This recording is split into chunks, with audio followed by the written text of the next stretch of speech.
appeals to racial, sexual, and religious chauvinism, to rabid nationalist fervor, are beginning not to work. The business of who I am and whether I'm good or bad or achieving or not, all that's learned along the way. Just a ride. And we can change it anytime we want. It's only a choice. No effort, no work, no job, no savings of money. I realized that I had the game wrong. That the game was to find out what I already was.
We were saying how very important it is to bring about in the human mind the radical revolution. The crisis is a crisis in consciousness, a crisis that cannot anymore accept the old norms, the old patterns, the ancient traditions.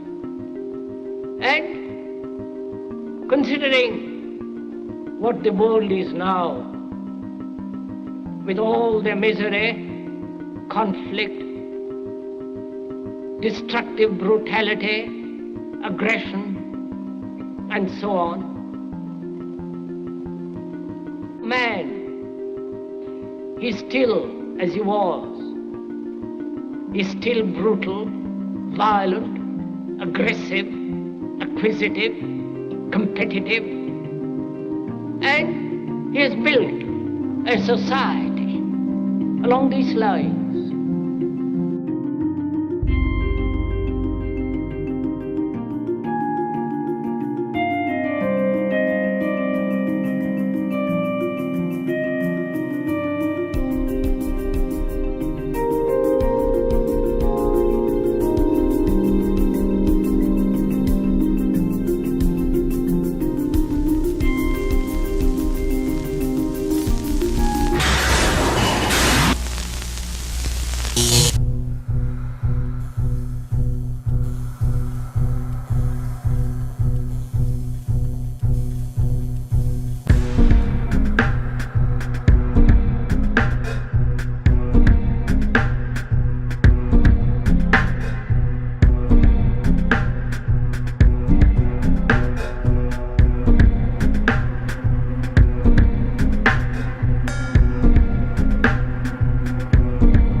Society today is composed of a series of institutions.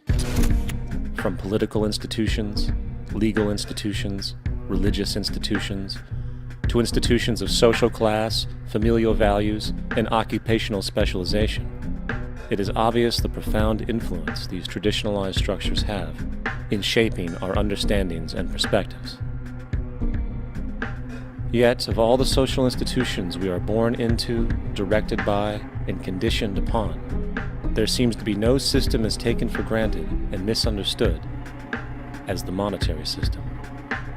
Taking on nearly religious proportions, the established monetary institution exists as one of the most unquestioned forms of faith there is. How money is created, the policies by which it is governed, and how it truly affects society are unregistered interests of the great majority of the population.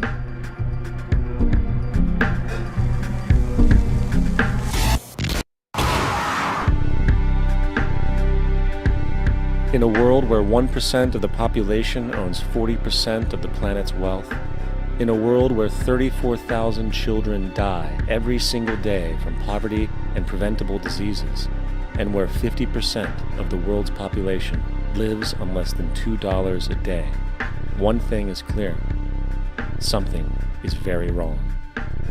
And whether we are aware of it or not, the lifeblood of all of our established institutions, and thus society itself, is money. Therefore, understanding this institution of monetary policy is critical to understanding why our lives are the way they are. Unfortunately, economics is often viewed with confusion and boredom. Endless streams of financial jargon coupled with intimidating mathematics quickly deters people from attempts at understanding it. However, the fact is, the complexity associated with the financial system is a mere mask, designed to conceal one of the most socially paralyzing structures humanity has ever endured.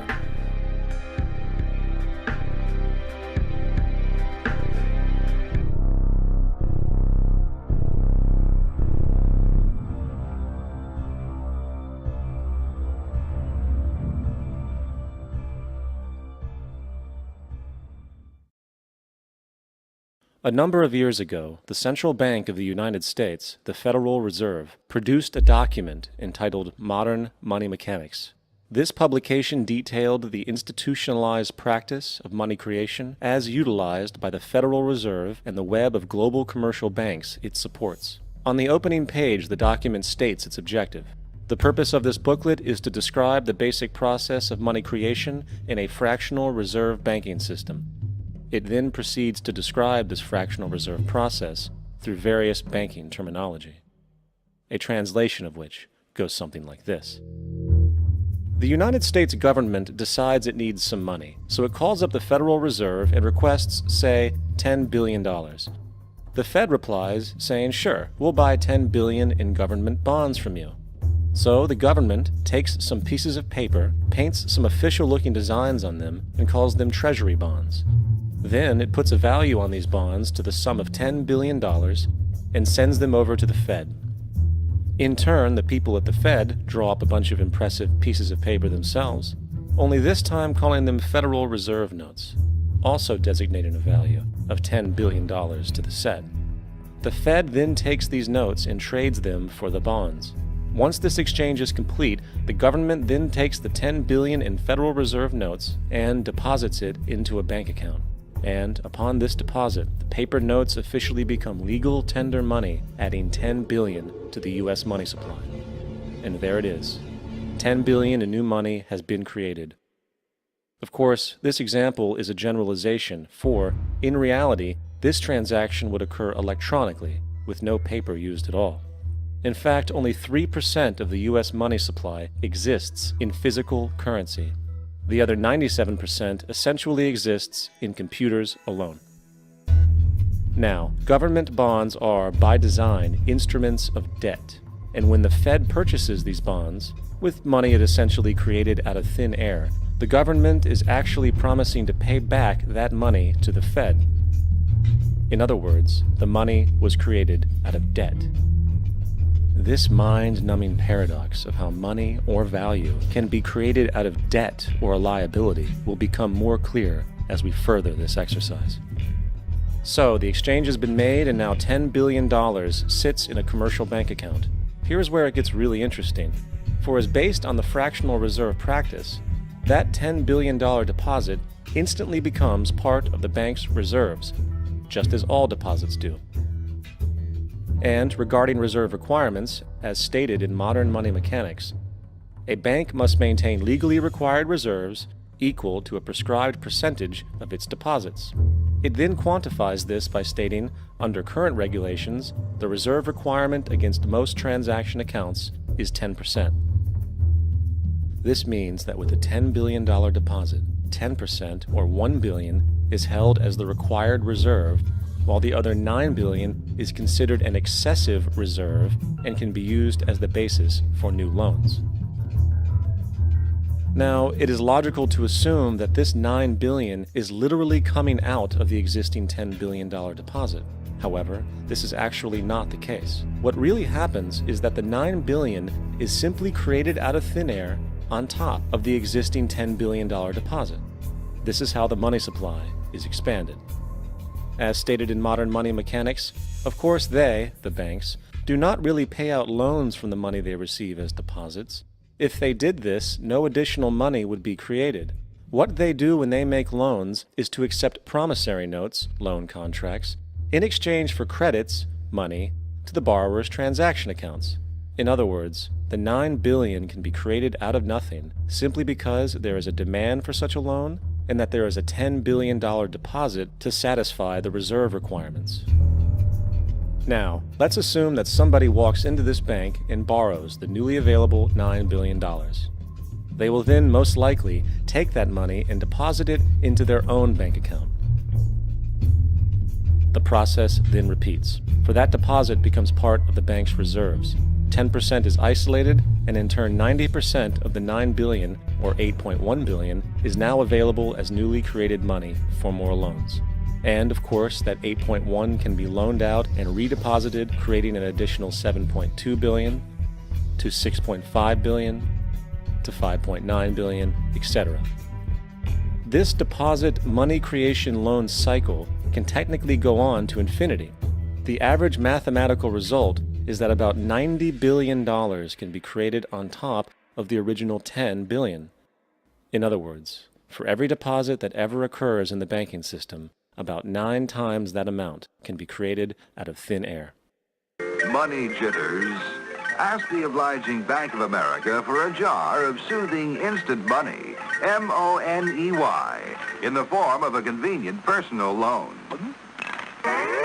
So, now that we understand how money is created by this fractional reserve banking system, a logical yet elusive question might come to mind. What is actually giving this newly created money value? The answer? The money that already exists. The new money essentially steals value from the existing money supply. For the total pool of money is being increased irrespective to demand for goods and services. And as supply and demand finds equilibrium, prices rise, diminishing the purchasing power of each individual dollar.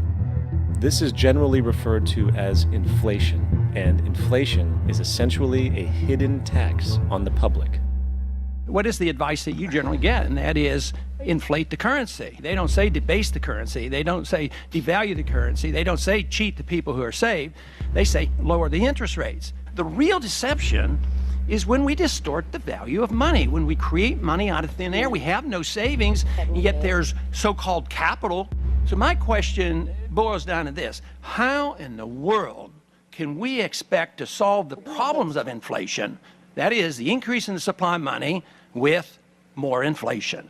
Of course, it can't.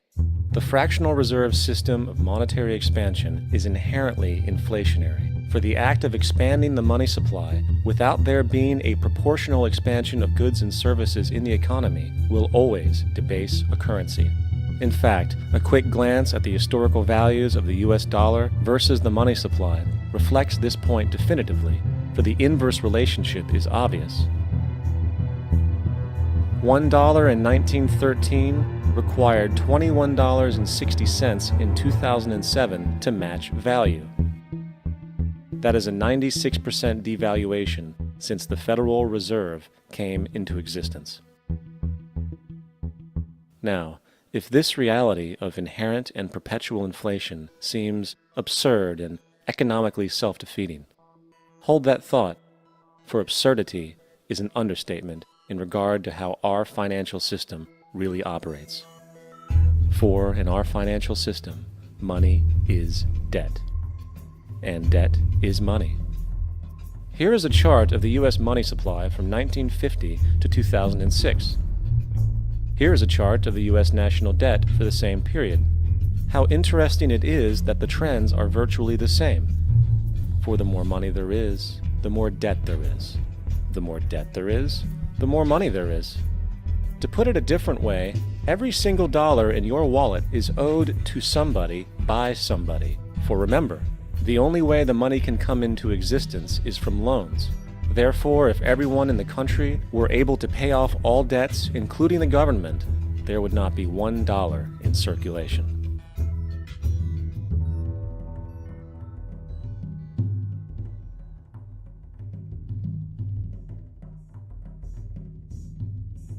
In fact, the last time in American history the national debt was completely paid off was in 1835, after President Andrew Jackson shut down the central bank that preceded the Federal Reserve.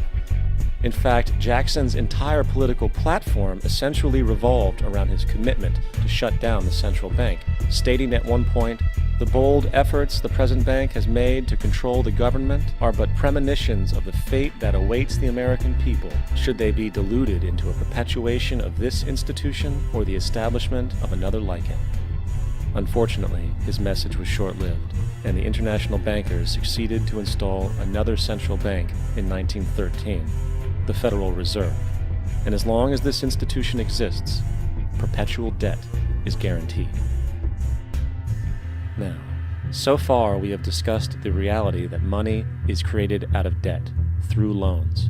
These loans are based on a bank's reserves, and reserves are derived from deposits. And through this fractional reserve system, any one deposit can create 9 times its original value, in turn debasing the existing money supply, raising prices in society.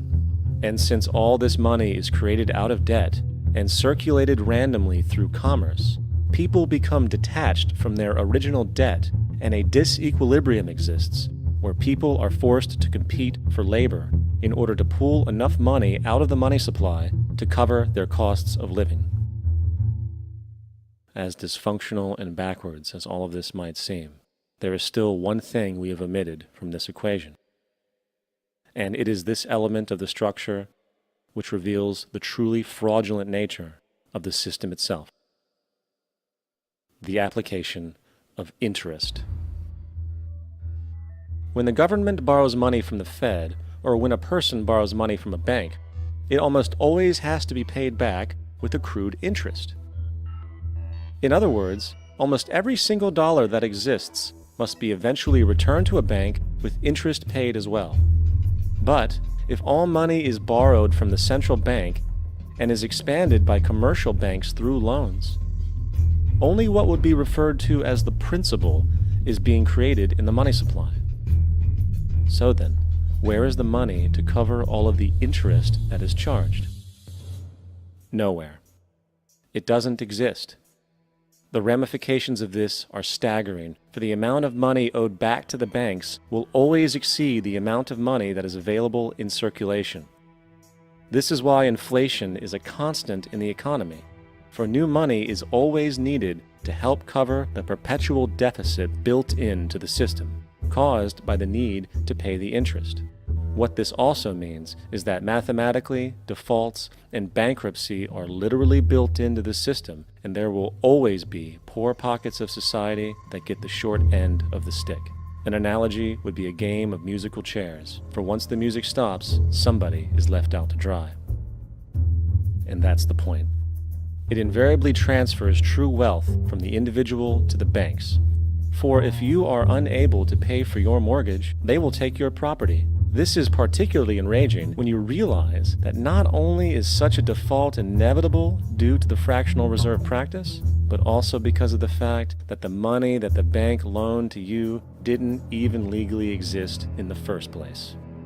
In 1969, there was a Minnesota court case involving a man named Jerome Daly, who was challenging the foreclosure of his home by the bank which provided the loan to purchase it. His argument was that the mortgage contract required both parties, being he and the bank, each put up a legitimate form of property for the exchange. In legal language, this is called consideration.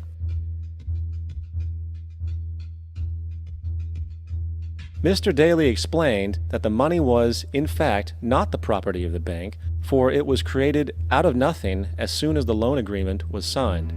Remember what modern money mechanics stated about loans? What they do when they make loans is to accept promissory notes in exchange for credits. Reserves are unchanged by the loan transactions, but deposit credits constitute new additions to the total deposits of the banking system. In other words, the money doesn't come out of their existing assets. the bank is simply inventing it, putting up nothing of its own except for a theoretical liability on paper. As the court case progressed, the bank's president, Mr. Morgan, took the stand, and in the judge's personal memorandum, he recalled that the plaintiff, bank's president, admitted that, in combination with the Federal Reserve Bank, did create the money and credit upon its books by bookkeeping entry. The money and credit first came into existence when they created it. Mr. Morgan admitted that no United States law or statute existed which gave him the right to do this. A lawful consideration must exist and be tendered to support the note. The jury found that there was no lawful consideration, and I agree. He also poetically added, "Only God can create something of value out of nothing." And upon this revelation, the court rejected the bank's claim for foreclosure, and Daley kept his home. The implications of this court decision are immense. For every time you borrow money from a bank, whether it is a mortgage loan or a credit card charge, the money given to you is not only counterfeit, it is an illegitimate form of consideration, and hence voids the contract to repay, for the bank never had the money as property to begin with. Unfortunately, such legal realizations are suppressed and ignored, and the game of perpetual wealth transfer and perpetual debt continues. And this brings us to the ultimate question: why? During the American Civil War, President Lincoln bypassed the high-interest loans offered by the European banks and decided to do what the Founding Fathers advocated, which was to create an independent and inherently debt-free currency. It was called the greenback. Shortly after this measure was taken, an internal document circulated between private British and American banking interests stated, "Slavery is but the owning of labor and carries with it the care of laborers, while the European plan is that capital shall control labor by controlling wages. This can be done by controlling the money. It will not do to allow the greenback, as we cannot control that." The fractional reserve policy perpetrated by the Federal Reserve, which has spread in practice to the great majority of banks in the world, is, in fact, a system of modern slavery. Think about it. Money is created out of debt. And what do people do when they are in debt? They submit to employment to pay it off. But if money can only be created out of loans, how can society ever be debt-free? It can't. And that's the point. And it is the fear of losing assets coupled with the struggle to keep up with the perpetual debt and inflation inherent in the system, compounded by the inescapable scarcity within the money supply itself, created by the interest that can never be repaid, that keeps the wage slave in line, running on the hamster wheel with millions of others, in effect powering an empire that truly benefits only the elite at the top of the pyramid. For, at the end of the day, who are you really working for? The banks. Money is created in a bank and invariably ends up in a bank. They are the true masters, along with the corporations and governments they support. Physical slavery requires people to be housed and fed. Economic slavery requires people to feed and house themselves. It is one of the most ingenious scams for social manipulation ever created, and at its core, it is an invisible war against the population. Debt is the weapon used to conquer and enslave societies, and interest is its prime ammunition. And as the majority walks around oblivious to this reality, the banks, in collusion with governments and corporations, continue to perfect and expand their tactics of economic warfare, spawning new bases, such as the World Bank and International Monetary Fund, while also inventing a new type of soldier, the birth of the economic hitman.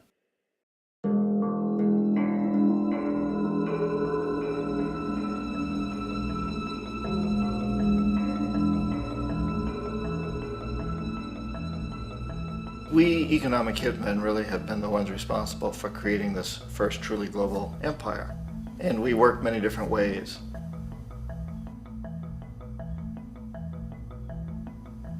But perhaps the most common is that we will identify a country that has resources our corporations covet, like oil, and then arrange a huge loan to that country from the World Bank or one of its sister organizations. But the money never actually goes to the country. Instead, it goes to our big corporations to build infrastructure projects in that country, power plants, industrial parks, ports, things that benefit a few rich people in that country, in addition to our corporations, but really don't help the majority of the people at all. However, those people, the whole country is left holding a huge debt. It's such a big debt they can't repay it, and that's part of the plan. They can't repay it. And so at some point, we economic hitmen go back to them and say, listen, you owe us a lot of money, can't pay your debt, so sell your oil real cheap to our oil companies. Allow us to build a military base in your country, or send troops in support of ours to someplace in the world like Iraq, or vote with us on the next UN vote. To have their electric utility company privatized and their water and sewage system privatized and sold to U.S. corporations or other multinational corporations. So there was that whole mushrooming thing, and it's so typical of the way the IMF and the World Bank work, that you put a country in debt, it's such a big debt it can't pay it, and then you offer to refinance that debt and pay even more interest. And you demand this quid pro quo, which you call a conditionality or good governance, which means basically that they've got to sell off their resources, including many of their social services, their utility companies, their school systems sometimes, their penal systems, their insurance systems, to foreign corporations. So it's a double, triple, quadruple whammy. The precedent for economic hitmen really began back in the early 50s when democratically elected Mossadegh, who was elected in Iran, he was considered to be the hope for democracy in the Middle East and around the world. He was Time Magazine's Man of the Year. But one of the things that he'd run on and began to implement was the idea that foreign oil companies needed to pay the Iranian people a lot more for the oil that they were taking out of Iran. The Iranian people should benefit from their own oil. Strange policy. We didn't like that, of course. But we were afraid to do what we normally were doing, which was to send in the military. Instead, we sent in one CIA agent, Kermit Roosevelt, Teddy Roosevelt's relative. And Kermit went in with a few $1 million and was very, very effective and efficient. And in a short amount of time, he managed to get Mossadegh overthrown and brought in the Shah of Iran to replace him, who always was favorable to oil. And it was extremely effective. Mobs overflow Tehran. Army officers shout that Mossadegh has surrendered and his regime as virtual dictator of Iran is ended. Pictures of the Shah are paraded through the streets as sentiment reverses. The Shah is welcomed home. So back here in the United States, in Washington, people looked around and said, wow, that was easy and cheap. So this established a whole new way of manipulating countries, of creating empire. The only problem with Roosevelt was that he was a card-carrying CIA agent, and had he been caught, the ramifications could have been pretty serious.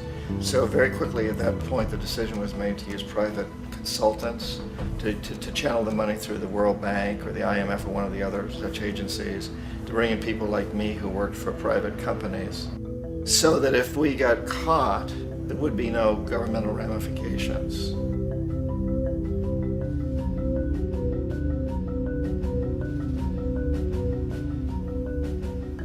When Arbenz became president of Guatemala, the country was very much under the thumbs of United Fruit Company, the big international corporations. And Arbenz ran on this ticket that says, you know, we want to get the land back to the people. And once he took power, he was implementing policies that would do exactly that, give land rights back to the people. United Fruit didn't like that very much. And so they hired a public relations firm, launched a huge campaign in the United States to convince the United States people, the citizens of the United States, and the press of the United States, and the Congress of the United States, that Arbenz was a Soviet puppet, and that if we allowed him to stay in power, the Soviets would have a foothold in this hemisphere. And that at that point in time was a huge fear on everybody's mind, the Red Terror, the communist terror. And so, to make a long story short, out of this public relations campaign came a commitment on the part of the CIA and the military to take this man out. And in fact, we did. We sent in planes, we sent in soldiers, we sent in jackals, we sent everything in to take him out, and did take him out. And as soon as he was removed from office, the new guy that took over after him basically reinstated everything to the big international corporations, including United Fruit.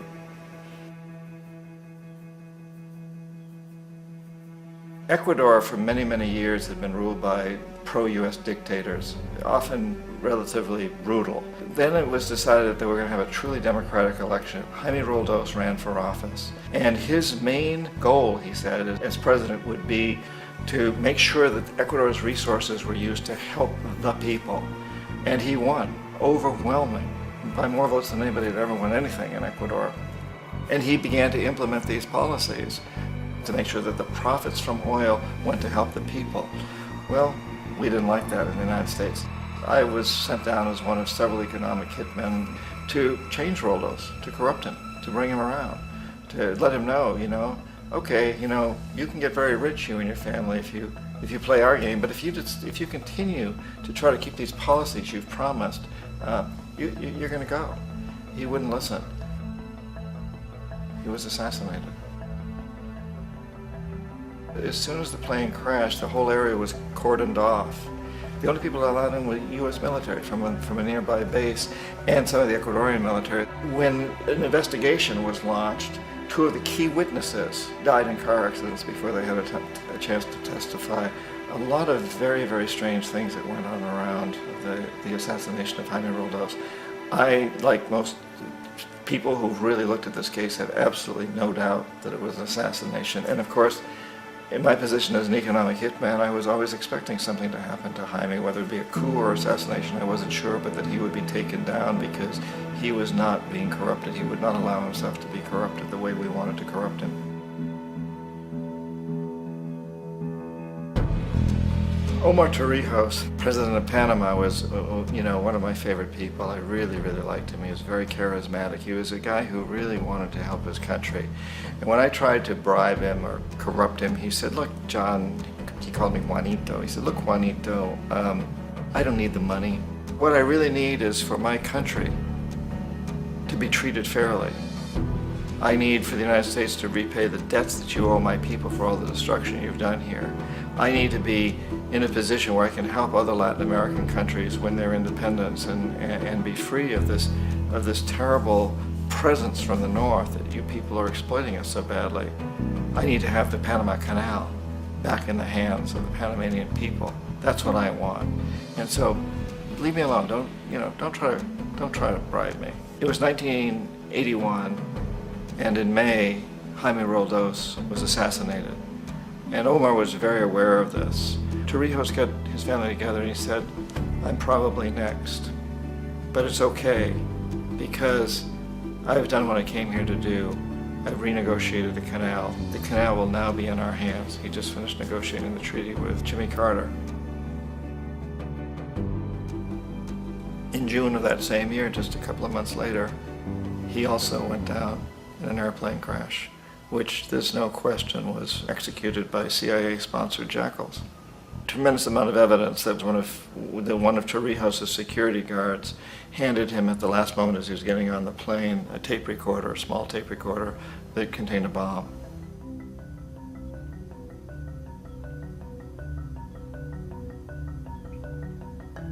It is interesting to me how this system has continued pretty much the same way for years and years and years, except the economic hitmen have got better and better and better.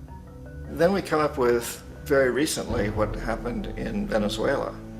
In 1998, Hugo Chavez gets elected president, following a long line of presidents who had been very corrupt and basically destroyed the economy of the country. And Chavez was elected amidst all that. Chavez stood up to the United States, and he's done it primarily demanding that Venezuelan oil be used to help the Venezuelan people. Well, we didn't like that in the United States. So in 2002, a coup was staged, which there's no question in my mind, and most other people's minds, that the CIA was behind that coup.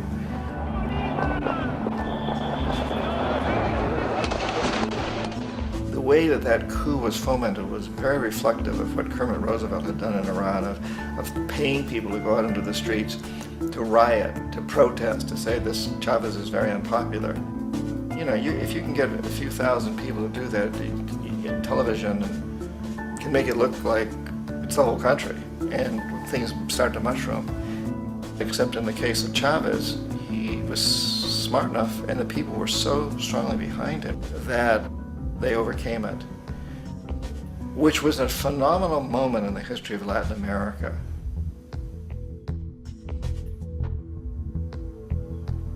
Iraq actually is a perfect example of the way the whole system works. So we economic hitmen are the first line of defense. We go in and we try to corrupt governments and get them to accept these huge loans, which we then use as leverage to basically own them. If we fail, as I failed in Panama with Omar Torrijos and in Ecuador with Jaime Roldos, men who refuse to be corrupted, then the second line of defense is we send in the jackals. And the jackals either overthrow governments or they assassinate. And once that happens and a new government comes in, and boy, it's going to toe the line because the new president knows what will happen if he doesn't. In the case of Iraq, both of those things failed. Economic hitmen were not able to get through to Saddam Hussein. We tried very hard. We tried to get him to accept a deal very similar to what the House of Saud had accepted in Saudi Arabia, but he wouldn't accept it. And so the jackals went in to take him out. They couldn't do it. His security was very good. After all, he had one time worked for the CIA. He'd been hired to assassinate a former president of Iraq and failed, but he knew the system. So in '91, we send in the troops and we take out the Iraqi military. So we assume at that point that Saddam Hussein is going to come around. We could have taken him out, of course, at that time, but we didn't want to. He's the kind of strong man we like. He controls his people. We thought he could control the Kurds and keep the Iranians in their border and keep pumping oil for us. And then once we took out his military, now he's going to come around. So the economic hitmen go back in the 90s without success. If they'd had success, he'd still be running the country. We'd be selling him all the fighter jets he wants and everything else he wants. But they couldn't, they didn't have success. The jackals couldn't take him out again, so we sent the military in once again, and this time we did the complete job and took him out, and in the process created for ourselves some very, very lucrative construction deals. We had to reconstruct a country that we'd essentially destroyed, which is a pretty good deal if you own construction companies, big ones. So, you know, Iraq shows the three stages. The economic hitmen failed there, the jackals failed there, and as a final measure, the military goes in. And in that way, we've really created an empire, but we've done it very, very subtly. It's clandestine. All the empires of the past were built on the military, and everybody knew they were building them. So that the British knew they were building them, the French, the Germans, the Romans, the Greeks, and they were proud of it. And they always had some excuse like spreading civilization, spreading some religion, something like that. But they knew they were doing it. We don't. The majority of the people in the United States have no idea that we're living off the benefits of a clandestine empire. That today there's more slavery in the world than ever before. And then you have to ask yourself, well, if it's an empire, then who's the emperor? Obviously, our presidents of the United States are not emperors. An emperor is someone who's not elected, doesn't serve a limited term, and doesn't report to anyone, essentially. So you can't classify our presidents that way. But we do have what I consider to be the equivalent of the emperor, and it's what I call the corporatocracy. The corporatocracy is this group of individuals who run our biggest corporations, and they really act as the emperor of this empire. They control our media, either through direct ownership or advertising. They control most of our politicians because they finance their campaigns, either through their corporations or through personal contributions that come out of the corporations. They're not elected, they don't serve a limited term, they don't report to anybody. And at the very top of the corporatocracy, you really can't tell whether a person's working for a private corporation or the government because they're always moving back and forth. So, you know, you've got a guy who one moment is the president of a big construction company like Halliburton, and the next moment he's vice president of the United States, or the president who is in the oil business. And this is true whether you've got Democrats or Republicans in the office. You have them moving back and forth through the revolving door. And in a way, our government is invisible a lot of the time, and its policies are carried out by our corporations on one level or another. And then again, the policies of the government are basically forged by the corporatocracy and then presented to the government. They become government policies. So it's an incredibly cozy relationship. This isn't a conspiracy theory type of thing. These people don't have to get together and plot to do things. They all basically work under one primary assumption, and that is that they must maximize profits regardless of the social and environmental costs.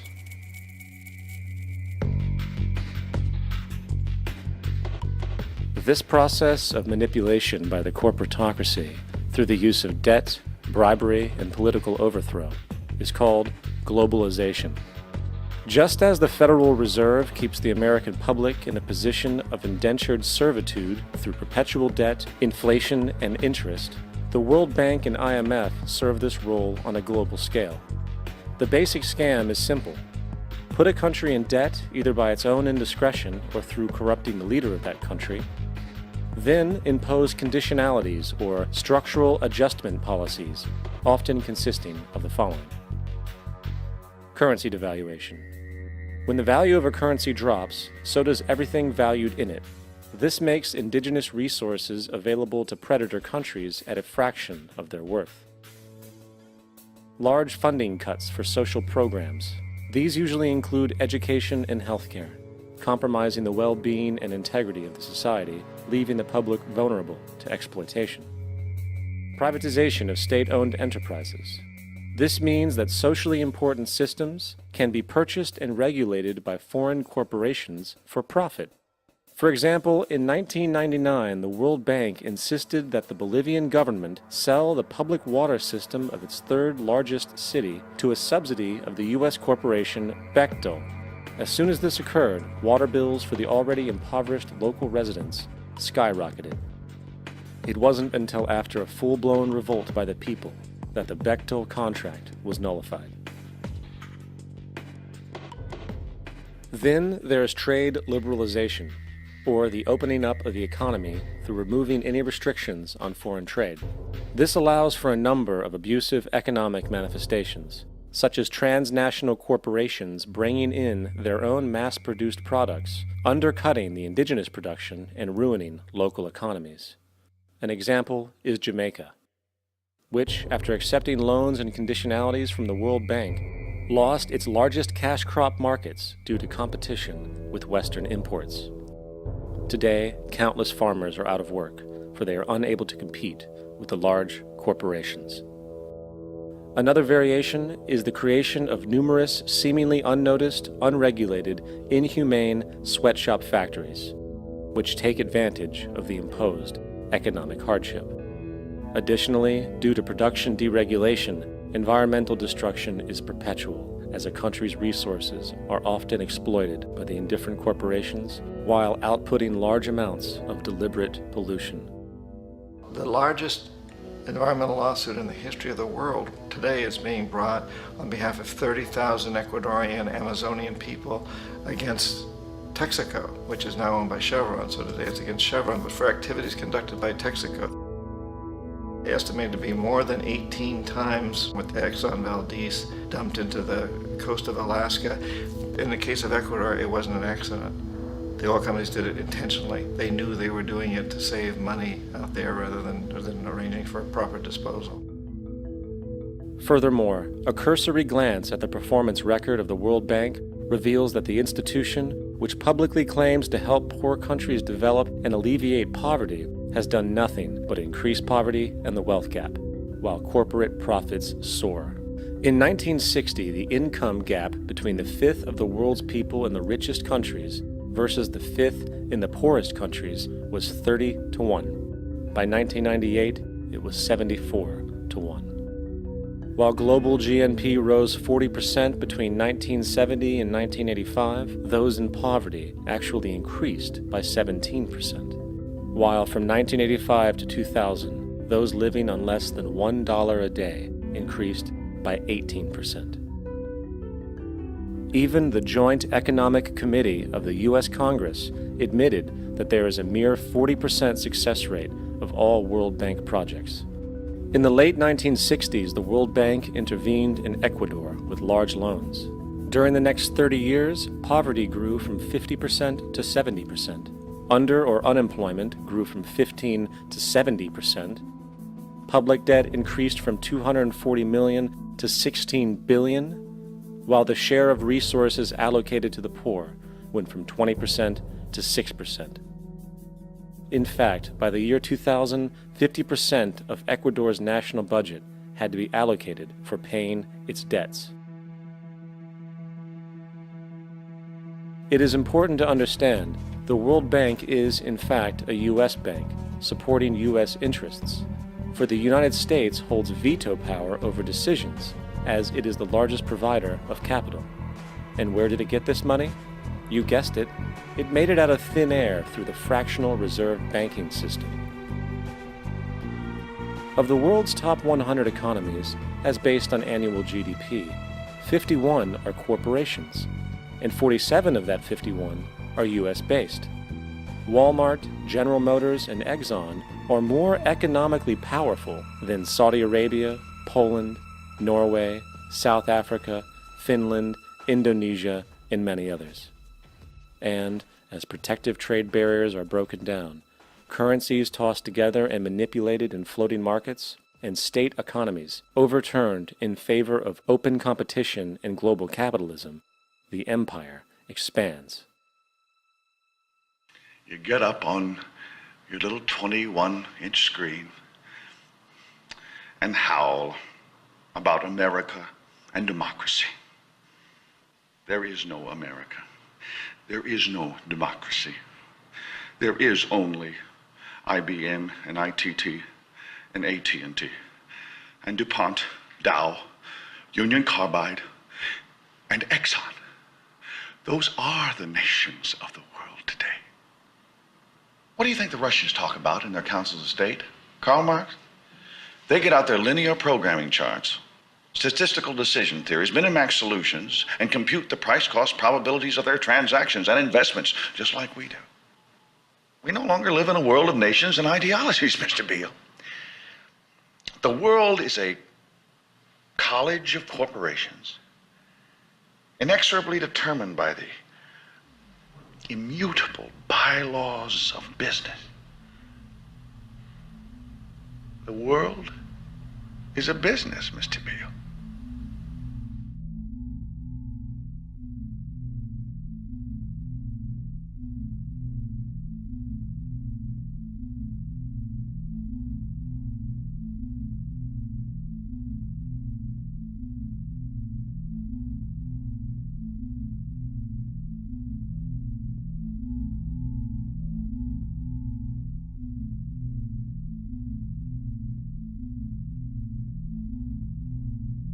The world is being taken over by a handful of business powers who dominate the natural resources we need to live while controlling the money we need to obtain these resources. The end result will be world monopoly, based not on human life, but financial and corporate power. And as the inequality grows, naturally more and more people are becoming desperate. So the establishment was forced to come up with a new way to deal with anyone who challenges the system. So they gave birth to the terrorist. The term terrorist is an empty distinction, designed for any person or group who chooses to challenge the establishment. This isn't to be confused with the fictional Al-Qaeda, which was actually the name of a computer database for the US-supported Mujahideen in the 1980s.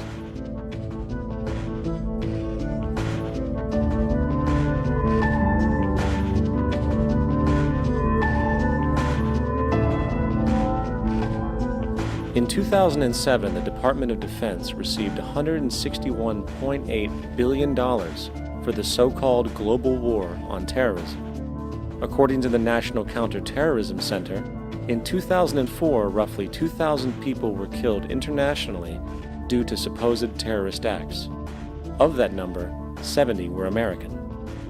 Using this number as a general average, which is extremely generous, it is interesting to note that twice as many people die from peanut allergies a year than from terrorist acts. Concurrently, the leading cause of death in America is coronary heart disease, killing roughly 450,000 each year. And in 2007, the government's allocation of funds for research on this issue was about $3 billion. This means that the U.S. government in 2007 spent 54 times the amount for preventing terrorism than it spent for preventing a disease which kills 6,600 times more people annually than terrorism does. Yet, as the name terrorism and Al-Qaeda are arbitrarily stamped on every news report relating to any action taken against U.S. interests, the myth grows wider. In mid-2008, the U.S. Attorney General actually proposed that the U.S. Congress officially declare war against the fantasy.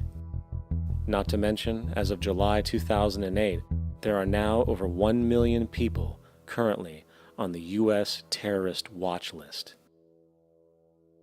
These so-called counterterrorism measures, of course, have nothing to do with social protection, and everything to do with preserving the establishment amongst the growing anti-American sentiment both domestically and internationally, which is legitimately founded on the greed-based corporate empire expansion that is exploiting the world. The true terrorists of our world do not meet at the docks at midnight or scream Allah Akbar before some violent action. The true terrorists of our world wear $5,000 suits and work in the highest positions of finance, government, and business. So, what do? How do we stop a system of greed and corruption that has so much power and momentum?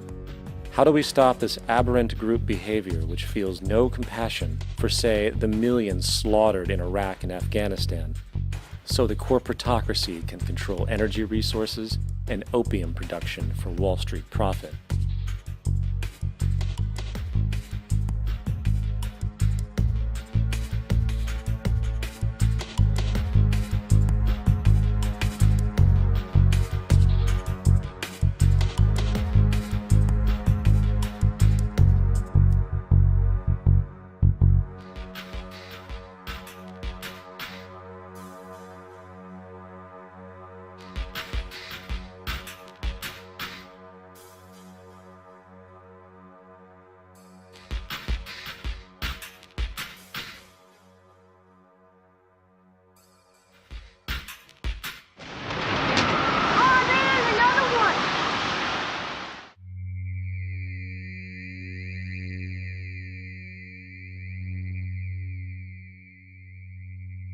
How do we stop a system of greed and corruption that condemns poor populations to sweatshop slavery for the benefit of Madison Avenue?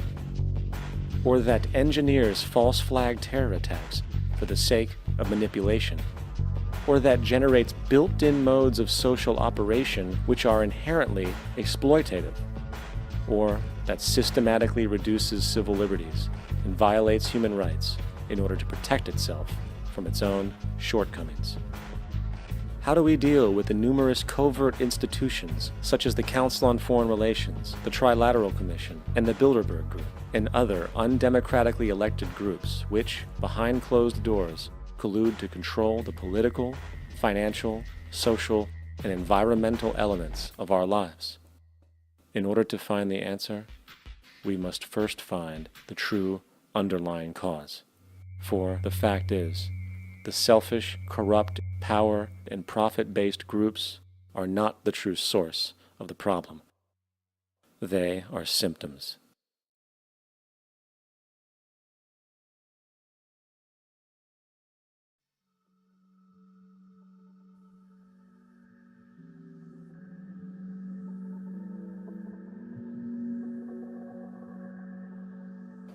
My name is Jock Fresco. I'm an industrial designer and a social engineer. I'm very much interested in society and developing a system that might be sustainable for all people. First of all, the word corruption is a monetary invention. That aberrant behavior that's disruptive to the well-being of people, Well, you're dealing with human behavior.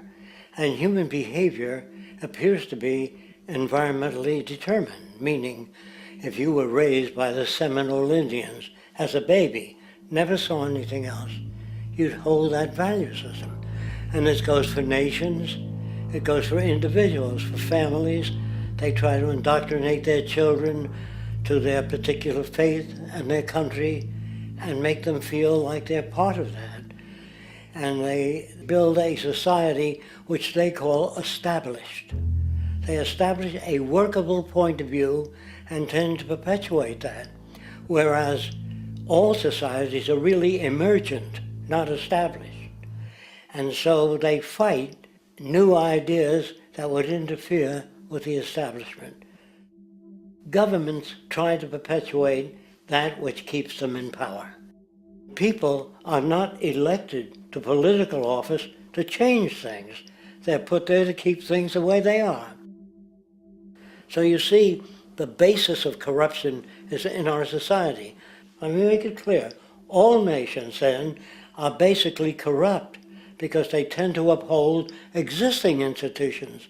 I don't mean to uphold or downgrade all nations, but communism, socialism, fascism, the free enterprise system, and all other subcultures are the same. They are all basically corrupt. The most fundamental characteristic of our social institutions is the necessity for self-preservation. Whether dealing with a corporation, a religion, or a government, the foremost interest is to preserve the institution itself. For instance, the last thing an oil company would ever want is the utilization of energy that was outside of its control, for it makes that company less relevant to society. Likewise, the Cold War and the collapse of the Soviet Union was, in reality, a way to preserve and perpetuate the established economic and global hegemony of the United States. Similarly, religions condition people to feel guilty for natural inclinations, each claiming to offer the only path to forgiveness and salvation. At the heart of this institutional self-preservation lies the monetary system, for it is money that provides the means for power and survival. Therefore, just as a poor person might be forced to steal in order to survive, it is a natural inclination to do whatever is needed to continue an institution's profitability. This makes it inherently difficult for profit-based institutions to change, for it puts in jeopardy not only the survival of large groups of people, but also the coveted materialistic lifestyles associated with affluence and power. Therefore, the paralyzing necessity to preserve an institution, regardless of its social relevance, is largely rooted in the need for money or profit.